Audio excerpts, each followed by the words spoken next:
La revolución parecía estar más cerca en aquellos días de finales de los 60 y comienzos de los 70. ¿Podría ser doblegada la dictadura del general Onganía por un movimiento de masas protagonizado principalmente por estudiantes y obreros? La respuesta en la segunda parte del documental.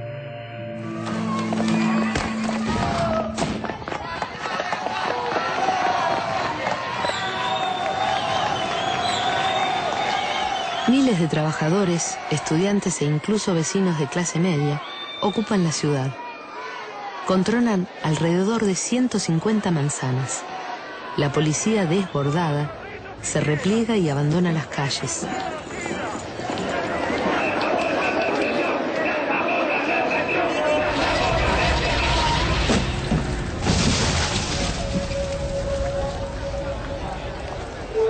Los hechos de estos días son los que importan, pero más que escribirlos, hay que producirlos. Entre escribir la novela y vivir la novela junto con el pueblo, no hay elección posible.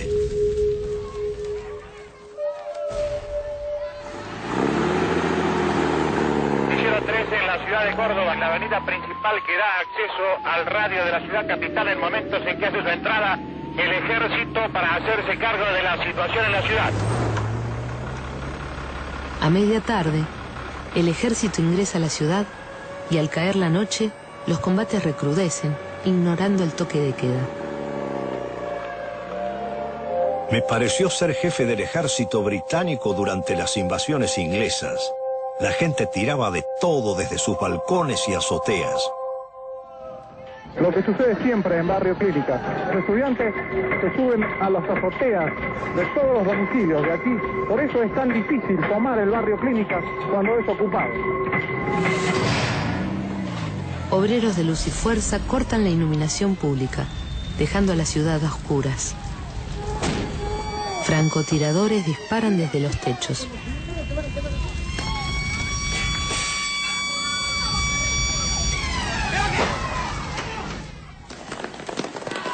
Recién al fin del tercer día de lucha callejera y tras centenares de arrestos, los soldados logran retomar la ciudad.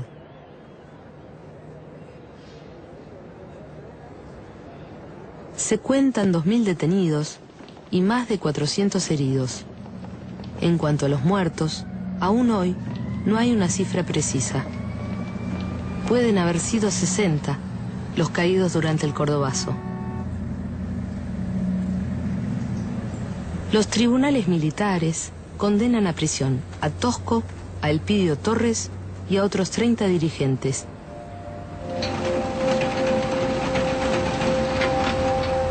Los trágicos hechos de Córdoba responden al accionar de una fuerza extremista organizada para producir la insurrección urbana.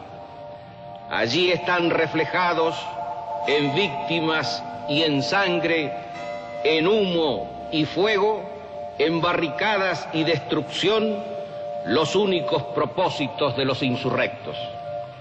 La consigna era paralizar a un pueblo pujante que buscaba su destino. La revolución seguirá adelante.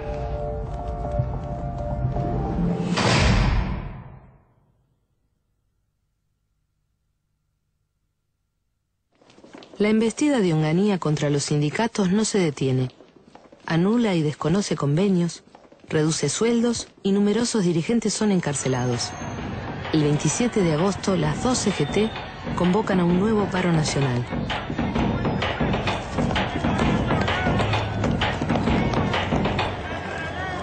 Decenas de miles de trabajadores y estudiantes se lanzan a las calles de Rosario, desafiando el estado de sitio que prohíbe toda manifestación.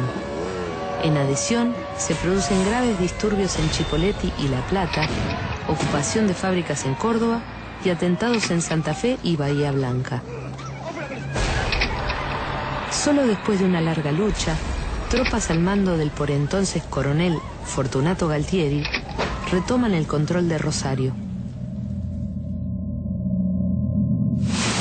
Después del Cordobazo, Onganía acelera la construcción de la represa hidroeléctrica Chocón-Cerros Colorados, comenzada durante el gobierno de Elía. La propaganda oficial exalta la obra como ícono de la Argentina potencia. Obra fundamental para el desarrollo de la Patagonia y para el progreso argentino, ya está en marcha. Los reclamos por las durísimas condiciones de trabajo son ignorados por la patronal y por la dictadura, con la complicidad del sindicato. Se paga menos de lo acordado y se obliga a los trabajadores a comprar sus herramientas. No existen normas de seguridad. En un año de trabajo habían muerto 8 obreros, víctimas de accidentes laborales. Los intentos de organización son reprimidos por la empresa, que no reconoce a los dirigentes elegidos por los trabajadores. Antonio Alat, Armando Olivares y Edgardo Torres son apresados y crece el conflicto. En febrero de 1970, 3.000 obreros del Chocón declaran la huelga y resisten el asedio de las fuerzas antimotines por más de 20 días.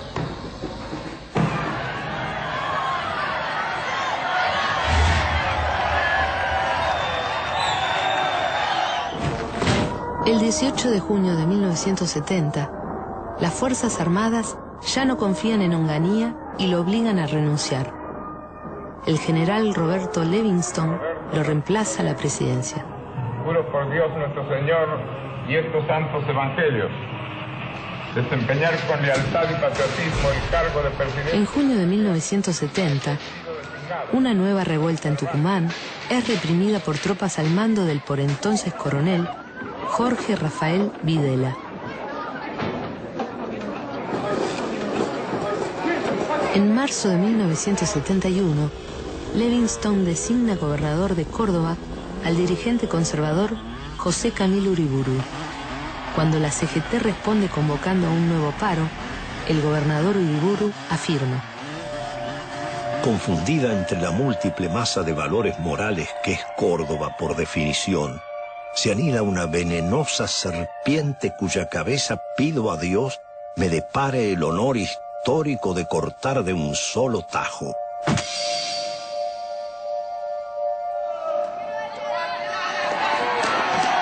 Al día siguiente, una fulminante insurrección, esta vez liderada por 2 sindicatos de base, CITRAC y CITRAM, controla la ciudad de Córdoba. Durante largas horas se suceden los enfrentamientos armados entre manifestantes y fuerzas del orden.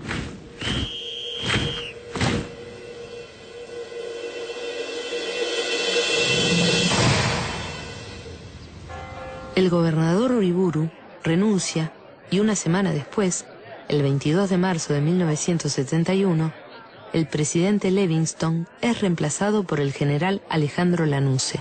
Yo, Alejandro Agustín Lanusse, juro a Dios nuestro Señor y a la patria, sobre estos santos evangelios. Lanusse comenzará a negociar con los partidos políticos una salida electoral.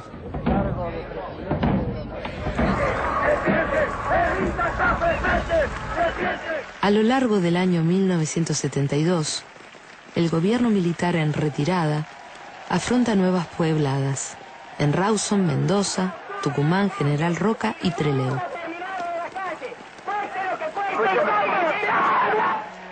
La violencia se da en el interior, en las capitales del subdesarrollo. En términos relativos, los centros revolucionarios son Córdoba, Rosario, Santa Fe, Mar del Plata, Tucumán, Berisso, Ensenada, Salta.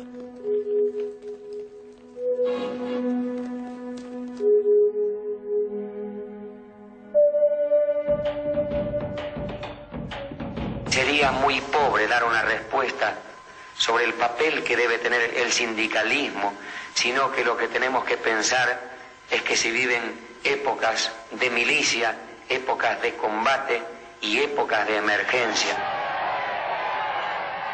Cuánta sangre de los obreros y de los luchadores del pueblo ha caído por defender esas consignas fundamentales que hacen a la dignidad y a la liberación de la persona humana.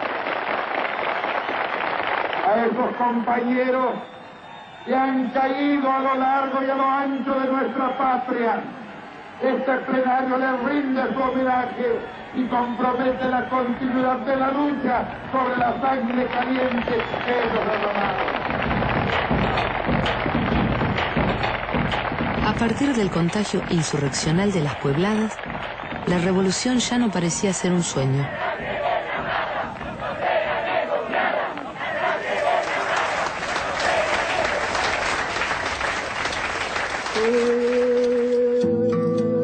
Muy bien, llegamos al final de esta emisión. Acuérdense, mañana a las 11:30 por la televisión pública nos volvemos a encontrar con Huellas de un siglo. Y los que se acuestan temprano, sepan que pueden ver la repetición de todos los documentales en la Casa del Bicentenario, todos los sábados y domingos de mayo. Nos vemos mañana en la televisión pública.